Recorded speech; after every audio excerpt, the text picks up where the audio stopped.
Oi, pessoal. Eu estou aqui para algumas orientações do roteiro de estudos dessa semana, que já se refere ao segundo bimestre. A gente vai relembrar um pouquinho sobre a definição de densidade.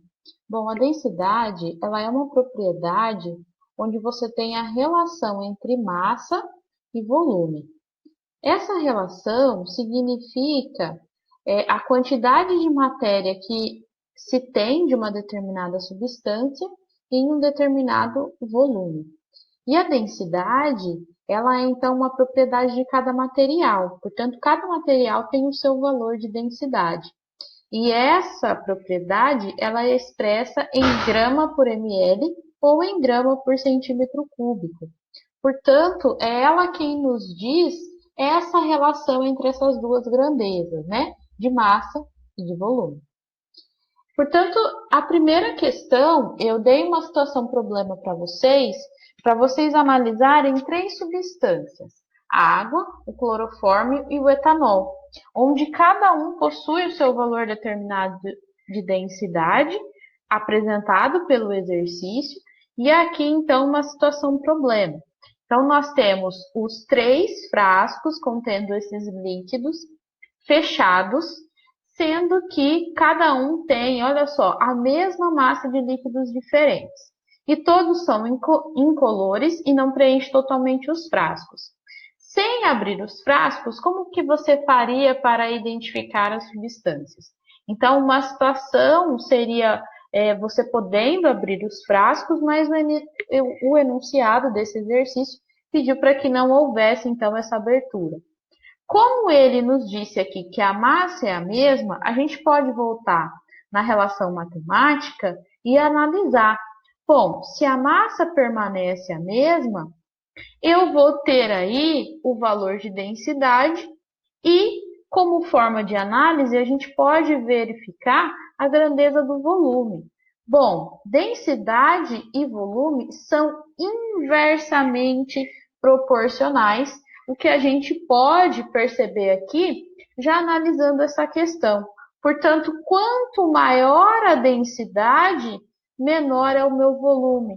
Então, como a massa das substâncias é a mesma nos três casos, e a gente tem o valor de densidade, a gente pode então analisar o volume de cada uma delas. Sendo assim, aquela que possui a maior densidade, ela vai ter o menor volume, porque são grandezas inversamente proporcionais. Então, vocês podem colocar aí, né, nas respostas de vocês, essas considerações. Então, qual seria o frasco onde eu veria o maior volume, o menor, o volume intermediário, tá? É só pensar nisso aí e colocar essa ordem nessa questão. Já a segunda questão é uma questão que eu quero que vocês reflitam sobre os meios de separação de misturas, certo? Então, aqui são alguns que a gente falou na aula ao vivo, né? Separação magnética, filtração, decantação e destilação.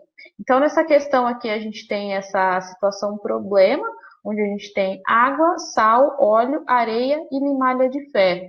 Então, é para vocês proporem, né, uma sequência de 4 métodos de separação de misturas para separar cada uma delas aqui. Vocês podem pensar aqui, ó, verificar o que é cada uma delas. Então, separação magnética é aquela onde a gente consegue retirar partículas que possuem magnetismo. Filtração, a gente retira partículas sólidas, né? Como é o caso do café que eu expliquei para vocês na aula do Zoom. A decantação é aquela onde as partículas sólidas, elas podem, por diferença de densidade, né, pela ação da gravidade também, a gente pode, então, separar. Já a destilação é o tipo de separação de misturas, onde a gente separa componentes que têm diferentes temperaturas de ebulição. Já a questão número 3, essa questão número 3 é para pensar um pouquinho sobre a lei de Lavoisier. O Lavoisier foi um químico, ele que deu aquela frase famosa, né, que na natureza nada se perde, nada se cria, tudo se transforma. Então, aqui tem a reação química, né, da combustão do enxofre. o enxofre mais gás oxigênio produzindo dióxido de enxofre. E aqui, então, uma tabela onde a gente tem massa dos reagentes e massa do produto. Em 3 situações, na situação A, situação B e a situação C. Após a análise da tabela, realize o que se pede. Letra A. Some a massa dos reagentes nas 3 situações e anote os resultados. Então, aqui na situação A, quais são os meus reagentes? O enxofre e o gás oxigênio. Então, eu vou somar aqui para a situação A. 3,201 mais 3,202. Anota o resultado. Na situação B, 2,112 mais 2,113. Anota o resultado. E assim também na situação C. Isso é o que eu estou pedindo aqui nessa letra A. Na letra B, compare os valores obtidos no item anterior com os valores dos produtos de cada experiência. O que você percebeu? Poderemos dizer que a massa se conservou nas 3 situações? Então, vocês vão analisar os resultados que vocês tiveram aqui na situação A, com esses valores dos produtos aqui que está na última coluna da tabela. Então, vocês vão verificar, pessoal, que vocês vão chegar em valores próximos a esses aqui. Será que a diferença é grande ou pequena? Se for uma diferença grande ou pequena, vocês vão refletir se a gente pode considerar se teve variação ou não. Então, vocês vão dizer para mim se teve essa diferença, de quanto foi, e será que a massa se conservou? É isso que vocês vão pôr na letra B. Aí na letra C, vocês vão ler o texto que está nesse link aqui, falando sobre a lei de Lavoisier.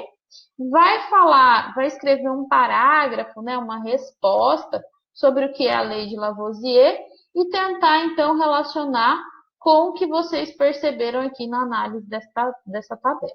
Bom, pessoal, é isso que eu tinha programado para esse vídeo de hoje. Qualquer dúvida, estou aqui, é só me chamar. Até mais!